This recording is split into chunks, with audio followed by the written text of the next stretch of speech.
We saw counselor after counselor trying to fix this thing, all along knowing that this was the secret that we were not going to tell. We never had to tell each other, we're not going to talk about this with the counselor. We just knew inside that this was the secret we were going to keep inside and take to the grave.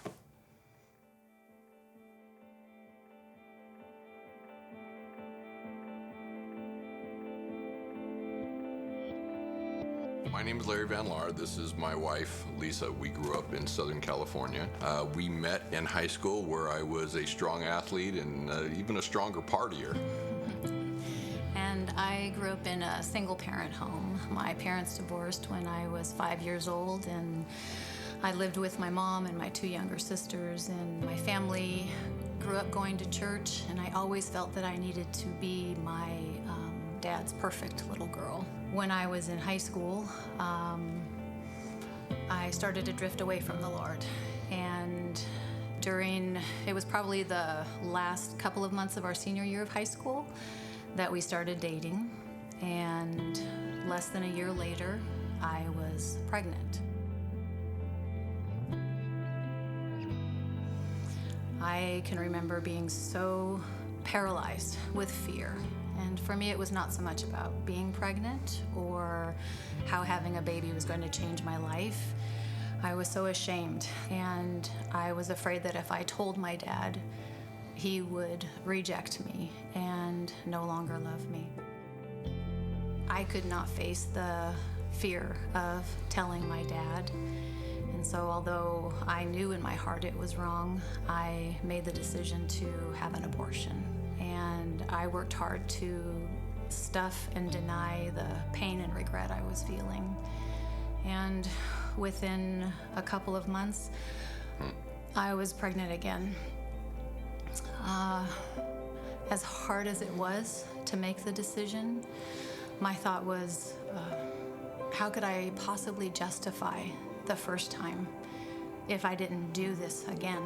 And so I had a second abortion. We told no one what we had done, and I stopped doing things that I once loved to do. I isolated myself. I struggled with depression. I struggled with making decisions. I went through the motions of life, but had no joy. I felt dead inside. So we decided to get married. I asked her to marry me, and it wasn't so much that I really wanted to get married. It was obligation. A few years after we got married, we did start a family, and I can remember it being a very bittersweet time for me. I was so amazed by what was happening inside me, but at the same time, I was all the more aware of what I had done years earlier. And for all those years, too, it was always a reflection, internal dialogue in me that I allowed that to happen. How could I allow that to happen? In my family, I didn't protect. That was my job. So for the next 18 years, we had complete dysfunction in our relationship. I had developed an addiction. I struggled with anger and really rage. I'd been arrested, went to jail.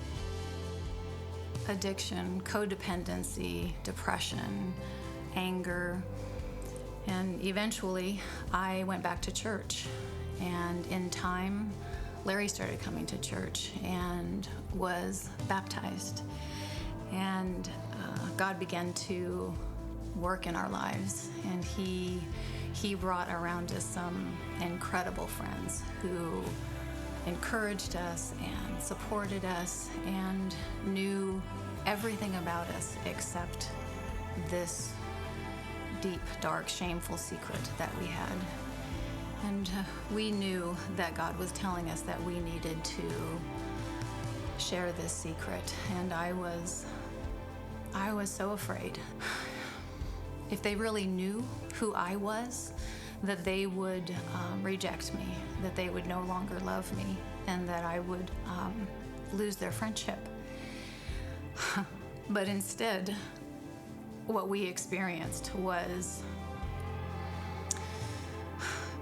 incredible compassion and more support and more encouragement. I didn't understand until I experienced it that I had a wall up, and I realized in time I wasn't able to receive love from God the way that He intended me to. And it also meant that I wasn't able to give love. When I experienced that, when those friends just continued to show great love and grace, I realized how much God loves me and how much grace and forgiveness that He had waiting for me.